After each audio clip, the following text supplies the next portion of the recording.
말씀도 이해를 하는데 조금의 이제 오해는 있으신 것 같아요. 왜냐하면 이게 지난번 우리 세월호 참사 때도 나왔던 이야기고 미국에서도 카트리나 허리케인 사고 나고 그다음에 9.11 테러 참사 나면서 과연 FEMA 연방 재난 관리청이 주도하고 지휘하는 게 맞느냐, 아니면 지자체가 모든 것들을 쥐고 연방에서는 지원해 주는 게 맞느냐. 후자입니다. 그렇죠. 미국은. 그렇죠. 그래서 그 부분이 우리나라에서 같은 논의가 이어지고 있는데, 문제는 지금 AI 같은 경우에 잘 아시겠지만 일본은 총 몇만 마리가 살충원 되신지 아시죠? 저 정확한 114만 예. 마리이거든요. 100 우리나라는요. 전에 하여튼 19.8%가 날라갔어요. 우리는 3,300만 마리입니다. 그럼 어쩌고 여러 가지 이유가 있긴 하겠지만, 무슨 닭들의 어떤 집단 사육에 대해서 지금 많은 이야기가 나오고 있긴 하지만, 어쨌건 우리는 실패한 거 아니겠습니까? 그럼 많은 이야기가 나와야 될 텐데, 그 중에서도 특히 이 방역에 있어서 조기 대응 실패는 분명히 인정해야 될 것 같고요. 그 이유 중에 하나로 지자체가 전권을 가지고 초기에 바로 자신 있게 나서지 못하는 상황도 분명히 있다라고 저는 봅니다. 여기에 물론 지금 모든 것도 주관하셔야 될 황교안 총리, 대통령 권한대행께서 현재 분석에 따르면 1일 1.9회 이상의 외부 행사를 하고 계시거든요. 그러면서 지금 초기에 이 재난안전에 대한 자학을 거의 하지 못하고 계시는 상황입니다.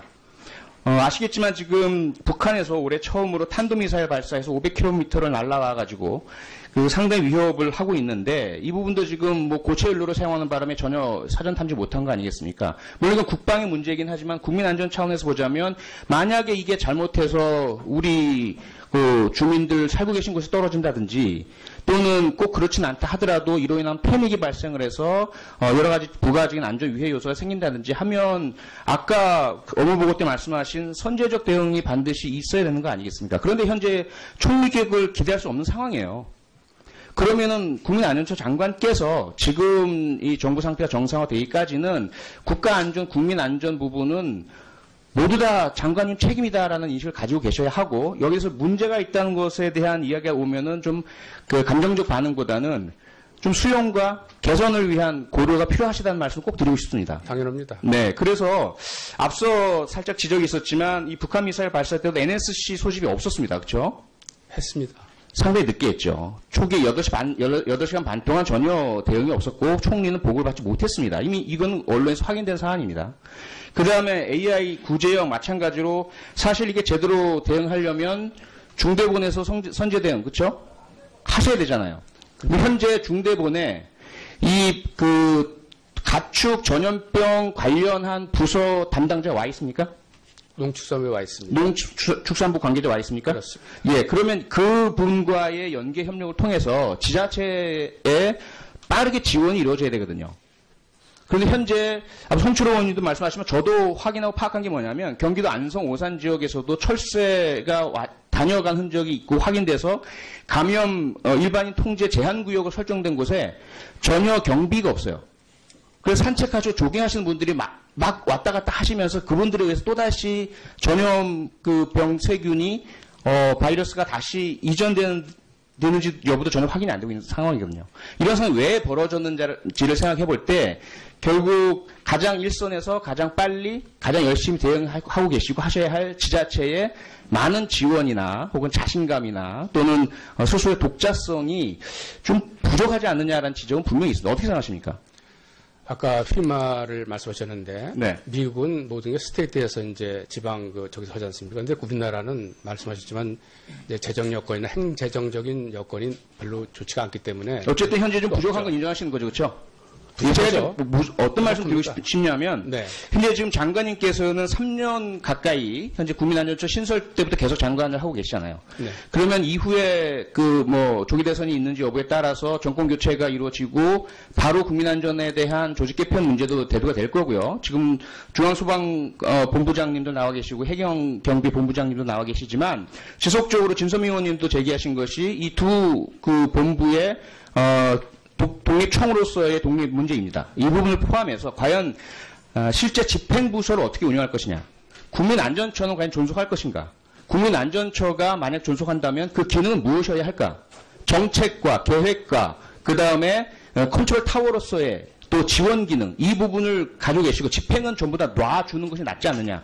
3년간의 경험을 정말 객관적으로 전부 비망록 비슷하게 좀 풀어내 주셔야 합니다. 그래서 이 다음 정부에서 계속 안전처 장관을 하실지 모르겠지만 3년간의 이 소중하고 귀중한 경험을 있는 그대로 솔직하게 내주시면서 그 기간의 실패와 또 잘못과 문제와 이 부분까지 전부 깨끗하게 화이트페이퍼로 내주셔서 이것이 과연 다음 새로운 대한민국 새로운 정부에서는 다시 시행착오를 되풀이하지 않도록 해주셔야 될 의무가 있으시거든요.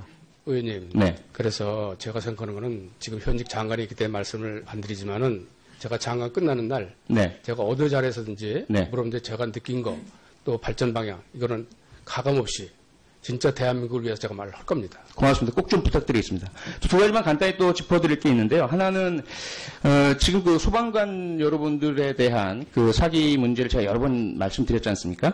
얼마 전에 고 이성찬 소방관과 관련된 그 소송이 결국 정부의 패소 또 소방관의 승소로 끝났습니다. 그래서 우리가 공상 처리를 하지 않은 것은 잘못이다라는 것이 법원에서 사법부에서 인정을 해주셨고요. 지금 유사한 사례가 고 김범석 소방관 소송이 또 진행 중입니다. 이 부분 장관이 꼭 관심 좀 가져주시고요. 물론 인사혁신처 공무원연금관리공단의 업무이긴 하지만 국민안전처 소관의 뭐 좀 이런 표현이 뭐 어떨지 모르겠지만 장관의 자식 같은 그 소방관에 관련된 일이니까 전우입니다, 전우. 네. 네, 꼭 좀 관심 가져주시기 바랍니다. 알겠습니다. 네, 한 가지 더 말씀드릴 게 금천 소방서 관련된 이야기 아시죠? 보고 받으셨습니까? 무슨 금천 소방서. 또 많이 들어서 말씀하시면 제가 본부장님은 알고 계시죠? 예, 알고 있습니다. 무슨 말이냐면 주민들께서 소방서 신설을 반대하고 계신 거예요. 예, 봤습니다. 네, 너무 속을픈 이야기 아닙니까? 물론 소방서 자체를 반대하는 건 아니지만 위치 선정 관련해서 예, 좀만 일만 더. 예. 왜 꼭 우리 동네여야 하느냐? 이 님비 현상이거든요. 그래서 이 부분에 대해서 물론 서울시 소관이긴 하지만 소방서가 들어왔을 때 인근 주민들께서 소음 등의 피해 또 토지 환수 문제에 대한 비용 산정의 불이익 이런 부분들을 좀 감가할 수 있는 상쇄할 수 있는 그리고 국민안전처 차원의 소방서 신설에 따른 지원책도 좀 고려를 부탁 좀 드리겠습니다. 그건 검토하겠습니다. 예, 고맙습니다. 적극적으로. 네, 시간이 없어서 중앙선관위에 예. 지난번에 제가 말씀드렸던 우리 그 사이버 선거범죄 대응센터 너무나 예. 중요하고 지금 뭐 페이크 뉴스라든지 디도스 공격 문제 다시 불거지고 있지 않습니까? 네. 그래서 참 중요하다고 그 지난번 성과에 대한 포상 부탁드리고 인원 증설 부탁드렸습니다. 어떻게 됐습니까? 네, 저희가 인원 증설은 좀 추진하였고요. 그래서 지금 시도라든가 일선에서 또 인력을 파견받아서 좀 운영을 하고 있습니다. 그 포상 관련해서는 제가 좀 확인을 못했는데 저희가 그 조치할 겁니다. 네, 예, 그렇게 하겠습니다. 네.